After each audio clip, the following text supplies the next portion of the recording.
Recuerda que el siguiente programa es clasificación B, para mayores de 14 años. Y en América, la vida hecha en mar.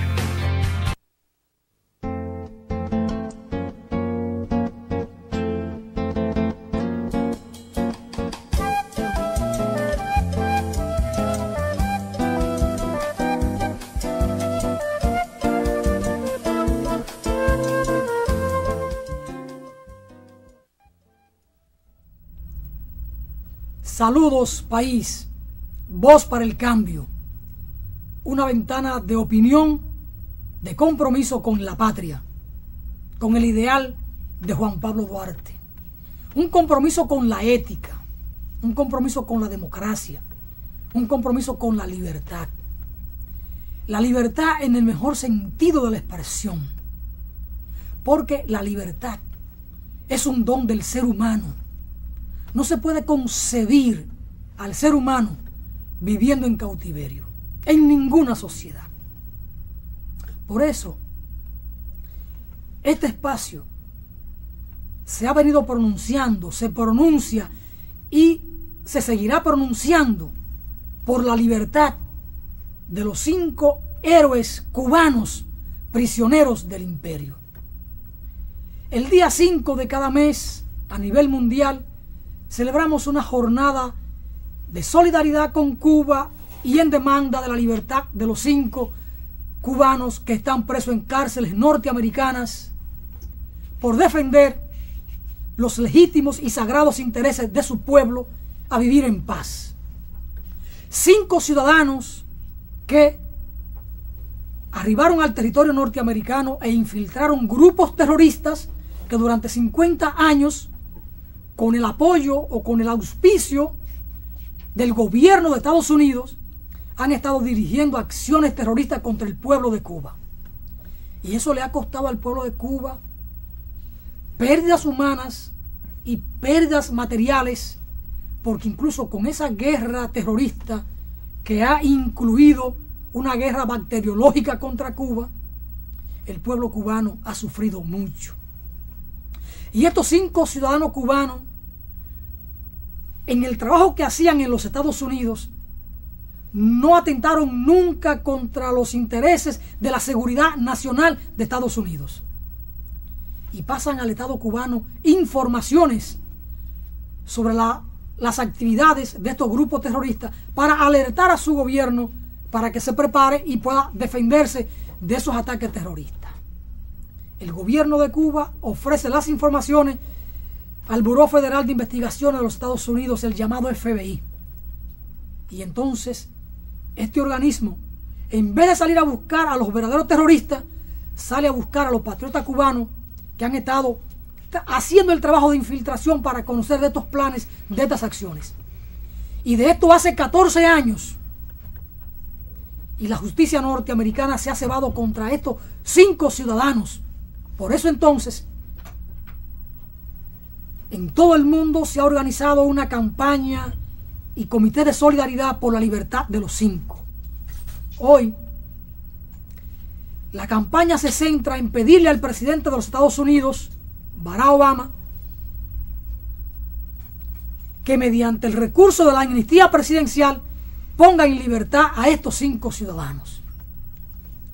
Y como estamos en víspera del día 5 de septiembre, este espacio se pronuncia por la libertad de los 5. Se pronuncia por la vigencia de los derechos humanos. Porque la libertad, un derecho humano esencial. Y no se puede hablar de democracia donde no hay libertad. Y los Estados Unidos, que se precian de ser el ejemplo mundial de democracia, no tiene calidad moral para hablar de democracia o para hablar de libertad. Porque en su seno se vulneran derechos esenciales a los ciudadanos que disienten de su modelo de desarrollo o de su dominio imperial o de la política internacional que aplican frente a otros pueblos, sojuzgándolo o expoliándolo, como ha sido el caso de la República Dominicana, o como es el caso de Irak, o lo que pasó en Panamá cuando Noriega, o lo que pasó en Grenada cuando Maurice Bishop, en 1983. Contra esa actitud de intolerancia política del modelo político de los Estados Unidos, este programa se pronuncia. Porque nosotros tenemos un compromiso con la democracia, con la libertad, por la vigencia plena de los derechos humanos. Desde aquí, desde la humildad de este espacio, pedimos al presidente Barack Obama que haga justicia y que enderece los entuertos de la justicia norteamericana, que para muchos de nosotros no es justicia, sino injusticia. Y puede enderezar esos entuertos poniendo en libertad a Ramón Labañino, a Antonio Rodríguez, a René González, que aunque está en la calle de Estados Unidos porque cumplió la pena de 15 años, sigue preso en los Estados Unidos y su vida corre más peligro que si estuviera en la cárcel. Pero igual la libertad para Gerardo Hernández o para Fernando González, para los 5. Y así él podrá darle un baño a la justicia norteamericana. Es preciso que los pueblos del mundo se pronuncien en esta dirección, porque donde quiera que se cometa una injusticia, debe prevalecer la voz de los solidarios, la voz de los que amamos la democracia, la justicia, la libertad. Vamos a una breve pausa y vamos a retornar con 2 invitados muy especiales que vamos a hablar de la libertad de prensa, de la libertad de opinión, de la cultura y de la autonomía que deben tener los pueblos en el mundo. Vamos arriba, señor director.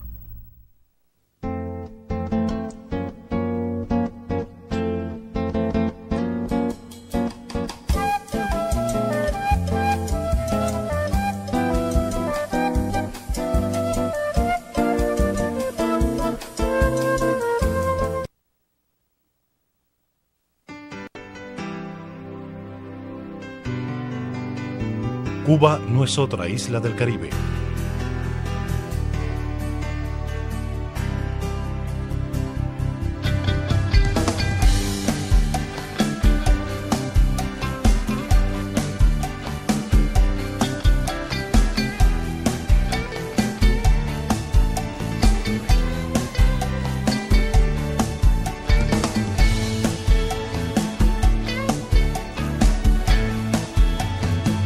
Cuba es la isla. Déjate llevar. Cubana de Aviación.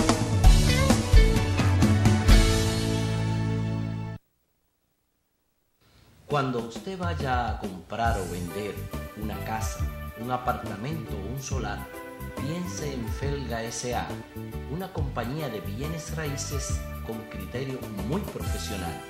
Pero igual, si su interés es alquilar un inmueble, piense en nosotros. Felga S.A. está ubicada en la calle Ramón Santana, esquina Máximo Gómez, en la zona universitaria, con los teléfonos 809-682-7202, 809-688-5593. Recuerde que para comprar o vender o alquilar su casa, piense en Felga S.A.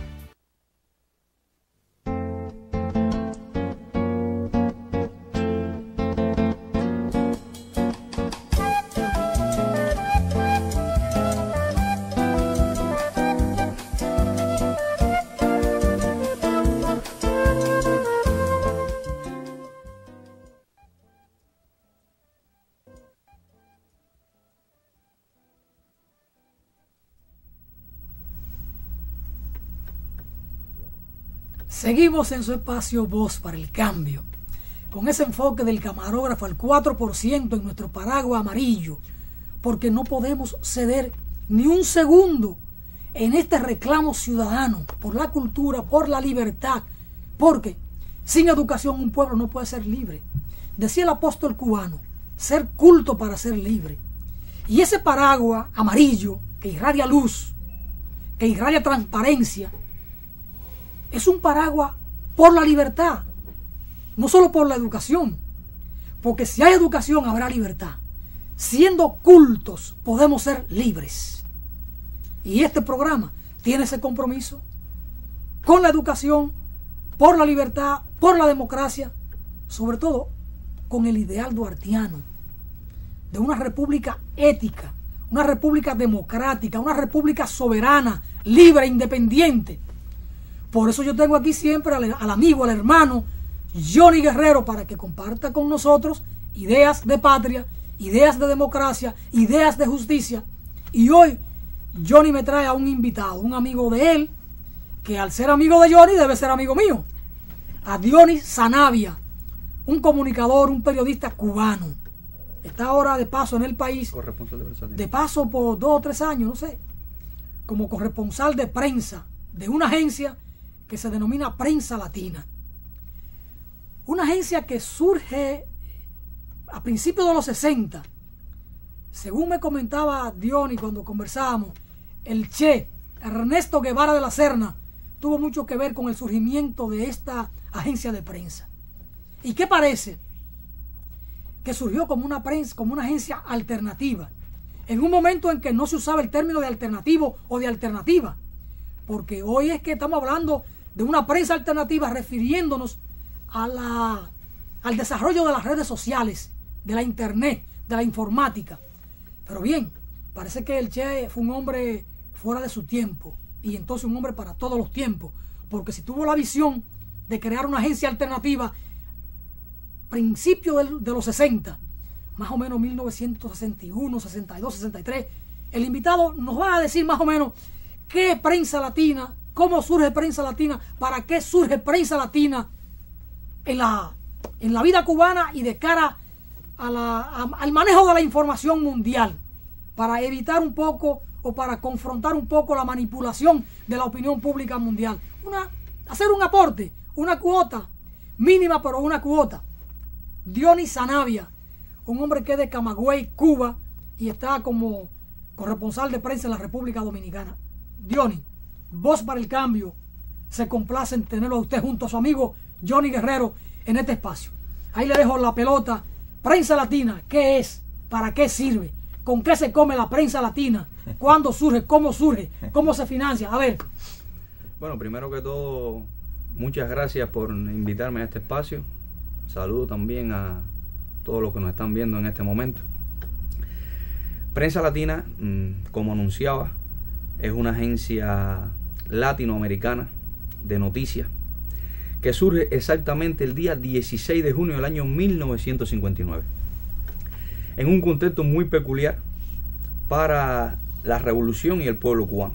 El día 1 de enero de ese año, como ustedes conocen, triunfa el movimiento revolucionario guiado por el comandante en jefe de esa revolución, Fidel Castro, y en los primeros momentos hay una gran campaña de los enemigos históricos de la revolución cubana, que no tienen otro nombre que el gobierno, la administración de Estados Unidos, de un poco manipular todo el proceso que vive ese pueblo en los primeros momentos del triunfo. Y eso la historiografía cubana lo recoge como la llamada Operación Verdad. Es decir, es tratar de comunicar al mundo realmente qué es lo que está pasando en Cuba en ese momento. Y es en ese contexto donde, por idea de Fidel Castro, de Ernesto Guevara de la Serna, un hombre muy adelantado para su tiempo, un hombre muy adelantado, diría yo, para el propio tiempo en que vivimos, y el periodista argentino Jorge Ricardo Massetti, que es el primer director de Prensa Latina, le dan vida a este proyecto que llega hasta nuestros días. Desde su primer momento, la agencia lo que trata es de llevar el mensaje de la revolución, de los logros, de sus principales adelantos, de realmente lo que está pasando en el país hacia el mundo, pero también de los países latinoamericanos sojuzgados, oprimidos, del tercer